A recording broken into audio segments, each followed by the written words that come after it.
Something I also found on my deployment was some spare parts for Land Rover.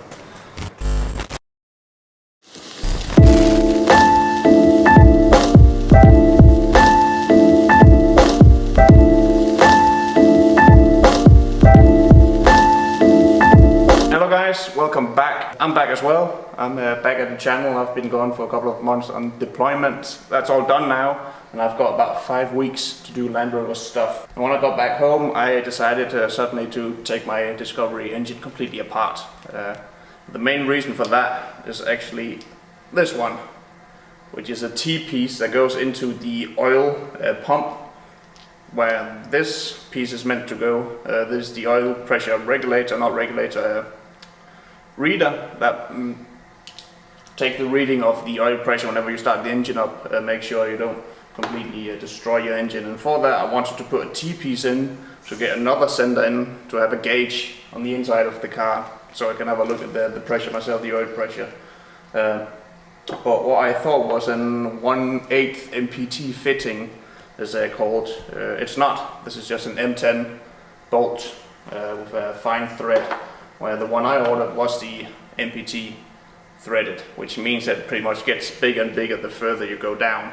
So I went ahead and tried to get that into the oil filter housing, or the oil filter cooler housing, and I just completely split it up like a log, and I had oil everywhere.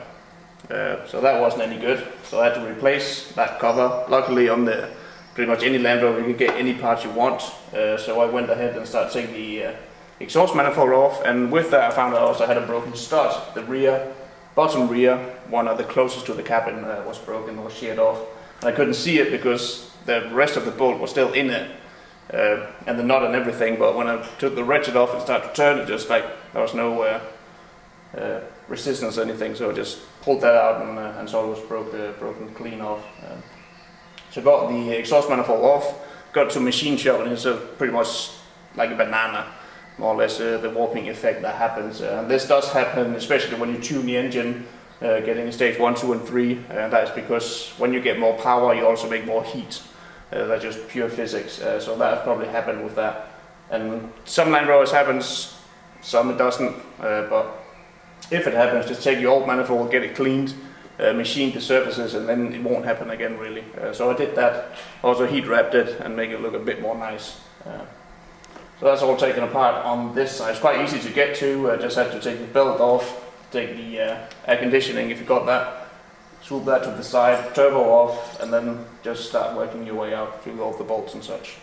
And as well, I also took the intake manifold off, as that was leaking down the side. On that side there's only 4 possibilities of oil leaking. Starting from the top is the valve cover gasket that can run down the side. It makes it look like that is leaking. It can be the fuel pressure regulator, as we had on Liam's, that was quite leaky, right on the back, close to the cabin again. And then we got the generator on that. You have a little vacuum pump, I think it is, that circulates oil in as well. That could also be leaking, but I swapped my generator for about a year ago, and all the lines were completely dry going into it. So it could pretty much only be one thing, that was the intake manifold leaking. And I had no oil on top of the inlet manifold, all of it was underneath and down. So I took that off, quite easy to take off, didn't take more than half an hour to get it off. Clean that, and the inside of it completely just filled up with gunk and stuff because of the EGR that I blanked off. But it had gone pretty much its whole lifetime without an EGR blanking kit on it, so just the whole thing was smeared in well, oil is quite normal to see in them because of the blow-by that comes from the crankcase up here, sucking in from the turbo, but all the exhaust gases stuff, it's like charcoal pretty much, that sits in it, just blocking up the waste like a smoker's lung pretty much. It just takes all the performance of it. So I got that off, cleaned it off, and also ported it just a tiny bit bigger, because you take the gasket of the intake manifold, put it on top of it, you can actually just make it a tiny bit bigger, get a bit more horsepower and lower end torque I think you get. And the same did to the exhaust ports, just made them a tiny bit bigger for a bit more performance. Also swapped the sump off for a new one, as previous owner have used an incorrect bolt. Well, first of all, he torqued up the standard bolt too hard, completely threading in it, and then it just started leaking. So we put a bigger bolt in it, and that didn't help, still dripping. So got a brand new, not brand new, a second-hand part, but looks like brand new, and bolted that on. I don't know if it's leak free, I have to find out. but that was quite a bit of a job doing on the ground, as I can't get it into the hoist, the auto lift, but managed to do that as well.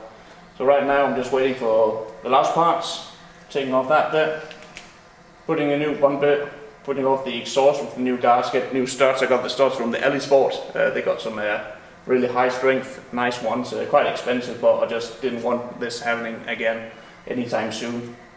Put those in, waiting for the new gasket for the intake, putting that on, and then just doing a complete service on it as well. And with that I'm also going to change the front diff. That's really clunky. I get about half a turn on the front before it grabs onto us. Every time I let the clutch go, you just hear this clunk every single time. It's quite annoying.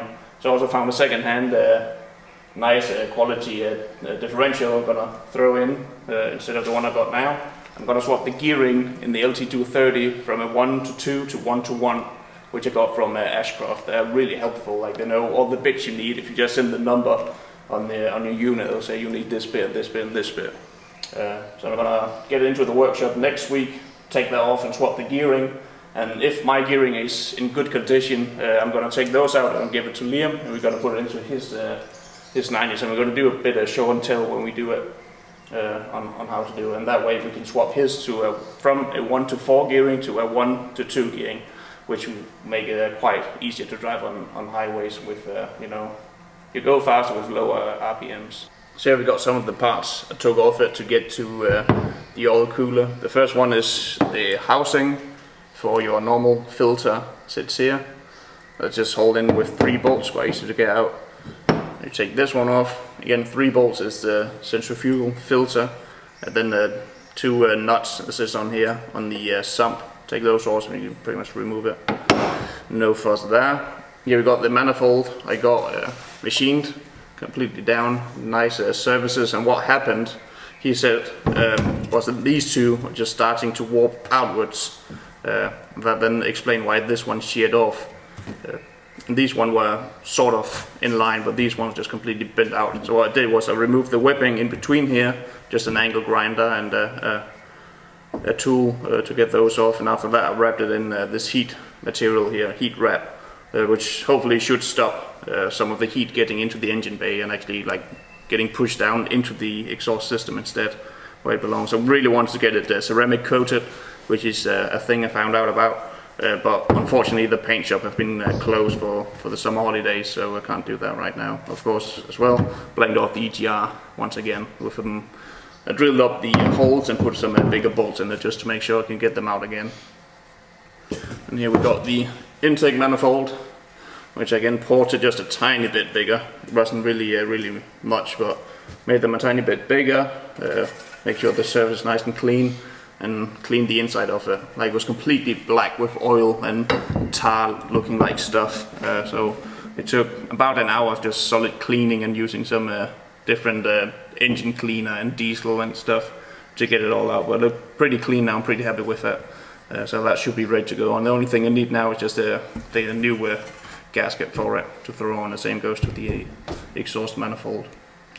And again, did some mild porting on this, really mild. I didn't want to take too much material off it, but yeah, a tiny bit bigger. And pretty much just use the gasket, both from the intake and the exhaust, put that over it as a template, and just start working my way out till just about hitting the gasket, because there is actually about 1 millimeter space between that isn't used, and my Dremel tool isn't long enough to get all the way in, so I just took about this far into it and dremeled all the stuff out. So that hopefully should get just a tiny bit of performance. I don't think I'll be able to feel it, but just kind of needed to try and see what I can do with it. So the gauges I really wanted to fit into him, which I will do at some point, is either this gauge here from a company called Pro Sport. These ones are not the cheap ones, they're quite expensive, both of them. I think it was 80 pounds or so, 80 or 90 pounds each.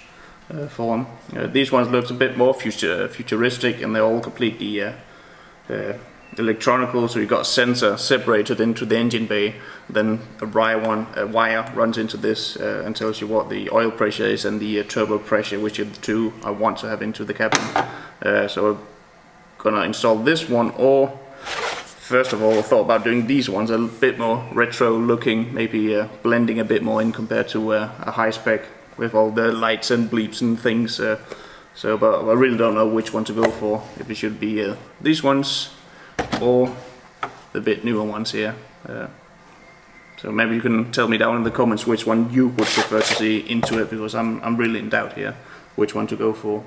So let me know of those. So while I had both the exhaust manifold and the intake manifold off, again I found out that I was completely soaked in oil and residue from the EGR valve. So I went ahead and got a can of this, which is an EGR cleaner. It's made for taking off the hose from the turbo and just spraying this into the engine while it's hot and running, and that way it will pass through the engine and take some of all that debris with it. But I used this another way. I turned the engine, it will always have one valve open, but I turned the engine so all the other valves were closed on the exhaust side, and just sprayed this directly into the exhaust port and just letting it sit overnight right on top of the valve, and that way just start working its magic and getting all the dirt off and actually getting a clean valve. And then I used a suction tool using compressed air to suck out the fluids and just putting some new ones in. I've done that for 3 days now. It's actually getting pretty clean looking inside compared to before. I did the same on the intake valve, just sprayed a bit in there and just let it sit. The only thing you need to be worried about doing this is you might create a hydro lock, as it's called, inside a diesel engine. So what I'm going to do before I mount everything, I'm going to take out the glow plugs from the 4-cylinder. Of course, the last one I can't do. I'm going to turn it by hand, the engine, and that way I'll push out all the fluid through the glow plug holes, and that way I won't make the hydro lock, which is pretty much if you get water or something into the cylinder which can be compressed, the piston will go up, and that way something will give, and that will be the head or the head studs or the gasket or something. So that way I'll get around it by emptying out the cylinder heads from the fluids before I do it. But right now I'm just sitting in and soaking it all out, and it's getting really good job at doing it. It's completely clean now, so hopefully that will save me a bit of trouble down the line, and hopefully giving a bit more horsepower on the other end. I'll definitely be using this one a lot more, like I don't know, 2 or 3 times a year, just to clean out the engine, as well as using the diesel additives you can put into the engine to clean out the jets in the inside of the engine as well. But this has done a really good job at cleaning, so I'll definitely be using that further down the road. So yesterday we were meant to take my 90B8 out for a trip around the woods, finding some ice and mud holes, but unfortunately he doesn't want to start right now. What happens when I put the key in and turn it, it just clicks. You can hear the starter relay clicking, but nothing happens. So I think it's either the wire running from the relay and onto the starter, or the starter itself that won't do the job. What I can try to eliminate that is just put 12 volts directly onto the starter on the small signal wire that sits onto it, and that way so you can kick it in. But good thing we got the 101 out, because that's really running well after we did a quick makeover onto it, clean out the carbs and such. So we know that works. I always got at least one Land Rover working at the farm. It's not that one, and it's not that one right now, but that one probably works, and that definitely works. That's a good thing having those Land Rovers. So lastly, the final bits I want to put on this car is sponsored from Tough Rock.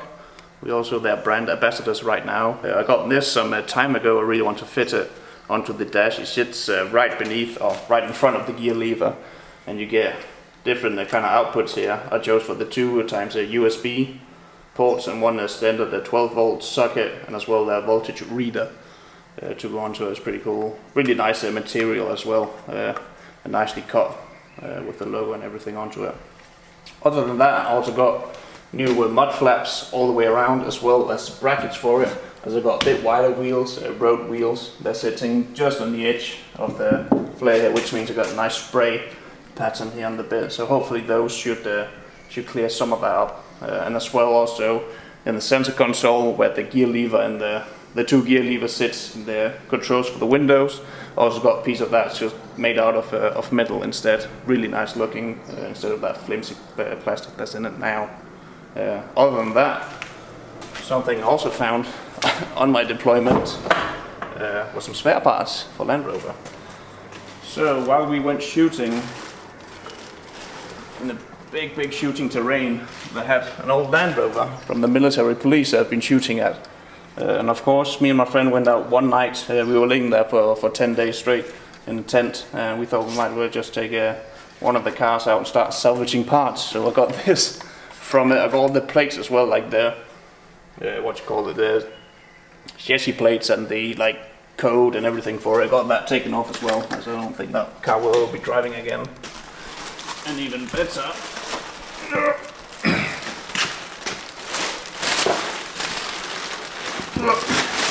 got this. Not this, but this, which is a steering box.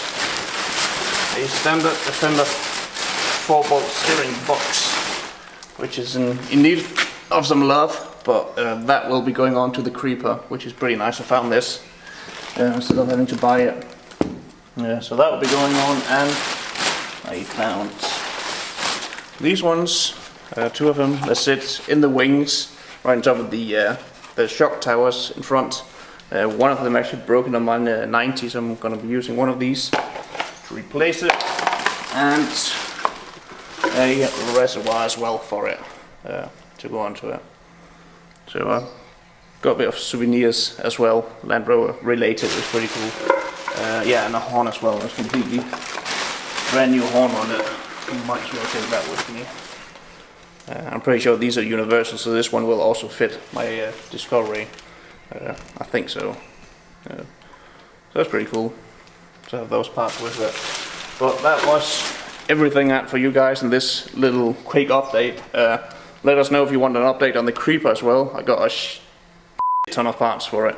I also got a very big part coming, hopefully at some point, which will make us go a bit further. But otherwise, I got loads of contacts going out, but one part is kind of reliant on the other part, so I need to get one part to then be sure I can order the next part. A bit complicated, but the engine is pretty much done. Got the intake manifold. I got some new plans with the gearbox, but let us know if you want an update video on that, because we got a whole plan laid out to get that done. But anyway, that was everything from me right now. There will be loads of more videos coming your way, hopefully in the next coming weeks. So take care.